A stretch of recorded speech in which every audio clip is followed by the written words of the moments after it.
It's great to join this big IFO-test family here in this multiplier event. And yeah, I would like to lead you along the third output now. And in the center of this was the question, how can we use those 8 fields of listening in our listening service?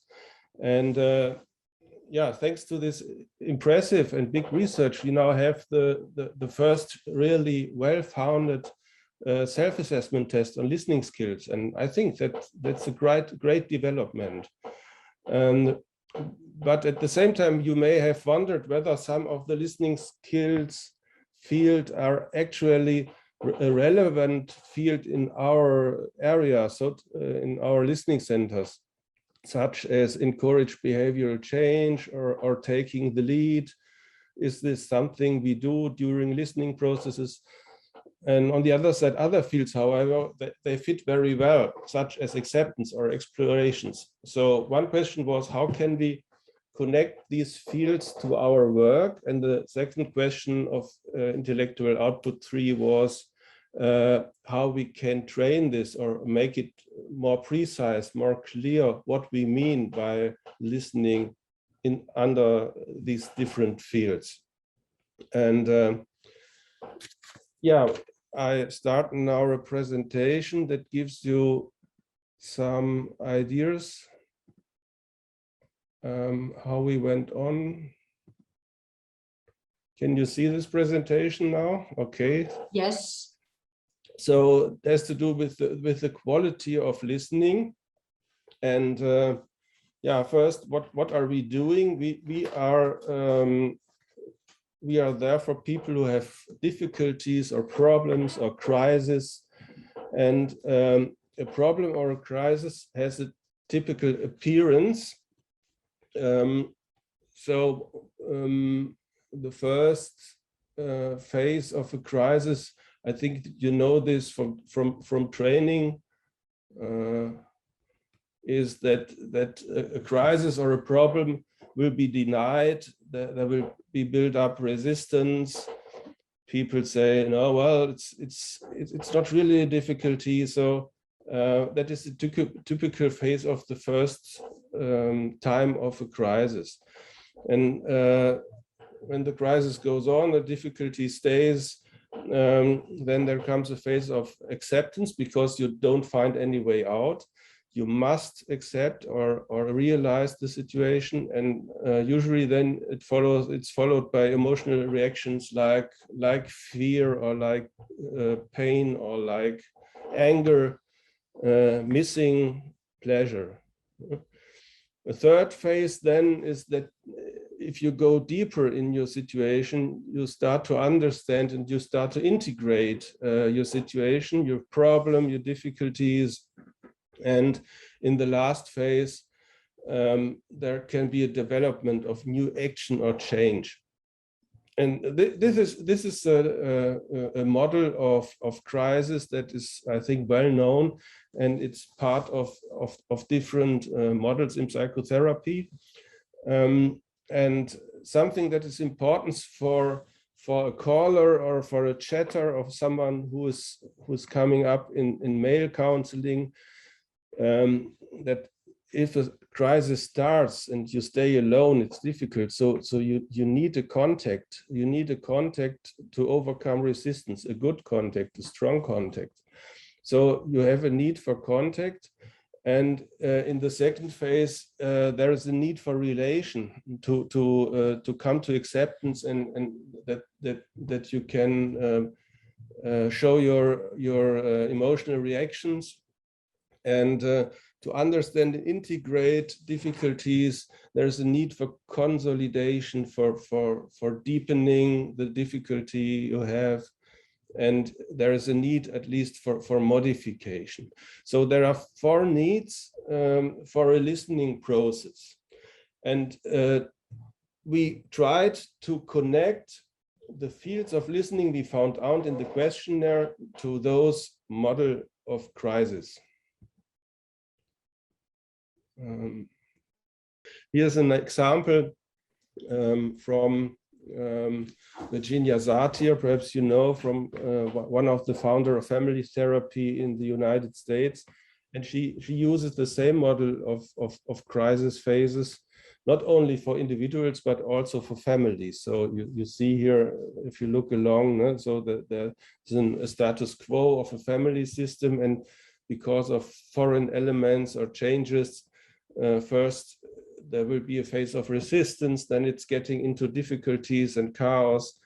It will be followed by transforming ideas, at least in integration, and sets up a new status quo. So we thought this is a very helpful model to connect listening skills to this process of crisis and problem solving processes.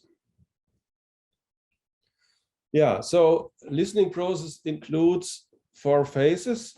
That is contact, relationship, consolidation, and modification. These were the 4 needs people have in crisis, and where we want to connect the listening skills now.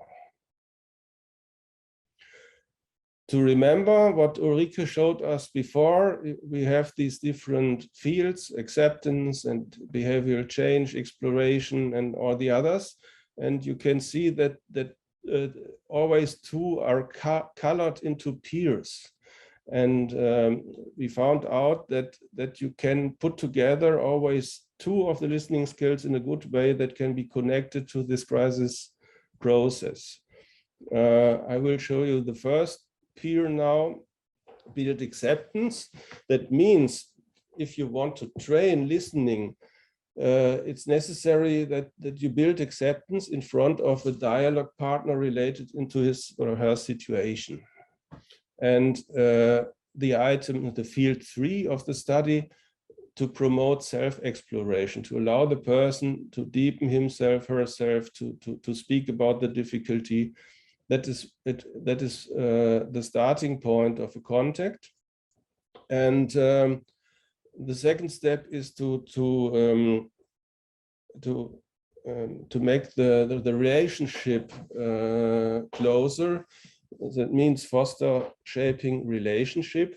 That is the item that was foster agency and alliance. But I think in our language use and listening center use, shaping relationship is a better wording to understand. So it's about my role I have, the setting, do I phone, do I mail or chat, and the circumstances of the contact. And this we put together with observation, observe leading the conversation, to take responsibility on the listening process. That means if people talk a lot and you have to interrupt them, don't to lose them on the way of listening, or you have to look on the process, on the time, if the person feels well and balanced in the contact. So this we understand under leading the conversation.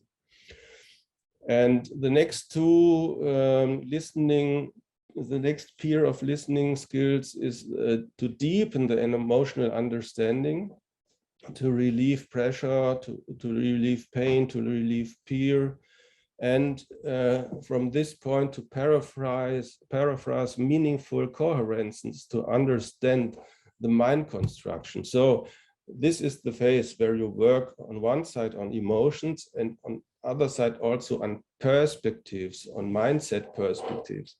That is saying meaningful things, paraphrase meaningful things. That last not least leads to the last peer, that is foster strength and resources to implement mental energy and activity, and encourage behavioral change to foster new experience. So of course, not every listening skill is possible in a crisis talk or crisis chat or problem chat. So sometimes you only start with the relation and with an exchange, and then it stops. So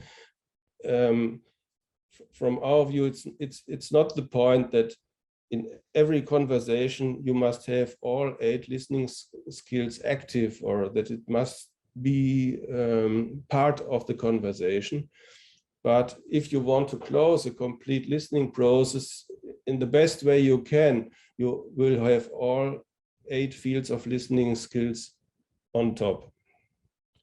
So, and this is the model that presents everything connected. So you see the model of contact, relationship, consolidation, and modification that is connected to this model of crisis, and acceptance and self-exploration are the 2 listening skills that are connected to contact.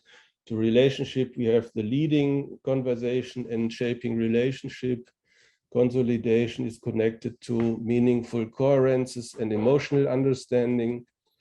And modification is strengthen resources and encourage change. Yes, in this way, I think it's a good possible from there to go to training to see what is necessary at the beginning of a call, accompanying people in distress. That what does it mean to show acceptance? What is self-exploration? And that you have to start with it, and then relationship comes up, but there will also be perhaps a phase of trust or not trust, of pain or being ashamed, and then you have to strengthen the relationship. And if this works, then you go to consolidation, go to deep into emotional exploration or to perspective exploration. So this is our understanding now of using these 8 listening skill fields. Well, and from there, it was possible to make some exercises to show people who do the questionnaire what we understand under acceptance or self-exploration or leading a conversation or whatever. And that we did by the work of the learning nuggets. So learning nuggets are case studies with ready-made answer options. That was the definition of learning nuggets. The answers are either in indirect or direct speech and have different degrees of difficulty. Direct or indirect means that, let me say example, when I want to say to someone that he is a nice person, I say yes. Indirect speech is okay, I would at next say something nice to the person. And direct speech is, well, I think you are you have a very nice voice that you use. That is the direct answer of an example. So we made it difficult. In our experience, the direct speech is always more difficult for trainees than the indirect speech, because you have to use words and sentences in a proper way. The answer options are substantially commented in terms of their effect. So we don't say in these training nuggets, this is a good or a bad answer, but we say this answer leads to judgment, this answer leads to deepen a process, or this answer is a prophecy. So we don't say that is the wrong answer, but the answer has the effect of this or that. I give you an example now how we work with this. So you get a case. Suppose you make a suggestion of an employee on how she could better organize her work hours. She looks astonished and argues that as she sees it, she works efficiently and with specific goals in mind. How do you react? So if you get indirect answers, it depends on the example you are working on. answer E could be, I noticed that my colleague is resistant, so I decide to address the topic again another time. Or perhaps you answer, it's important to me that I'm understood correctly, so I explain my point of view again in detail. And the third answer could be, I respond to the objection of recognizing that my colleague sees the situation very differently and asking her to explain herself more precisely.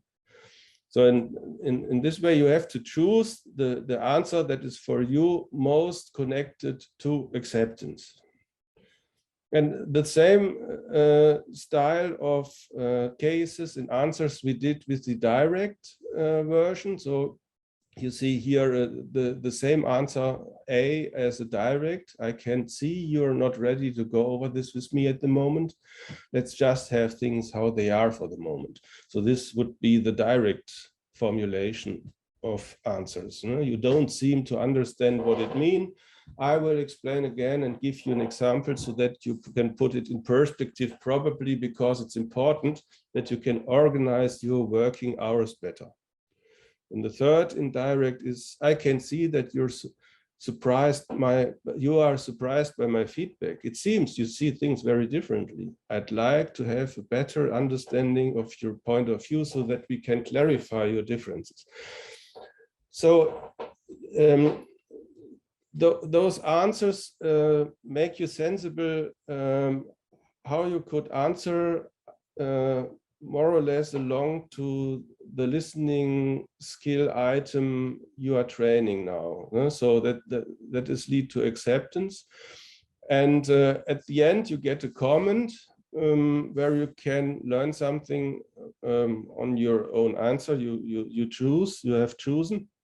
And that will be, A, shows less acceptance, rather it makes an allegation and blocks further communication. This creates two unspoken barriers.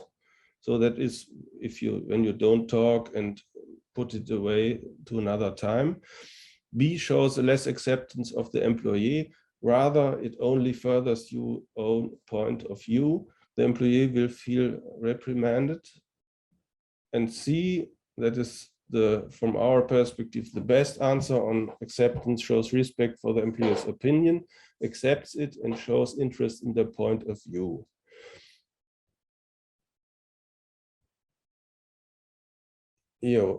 Okay, so this is the part I wanted to present in these two steps. Once the model, how we put together the listening skills, and the second was how we put it into learning nuggets that people have the possibility to understand more precisely what is meant by being acceptance or deepening things or being emotional, or what other different fields are.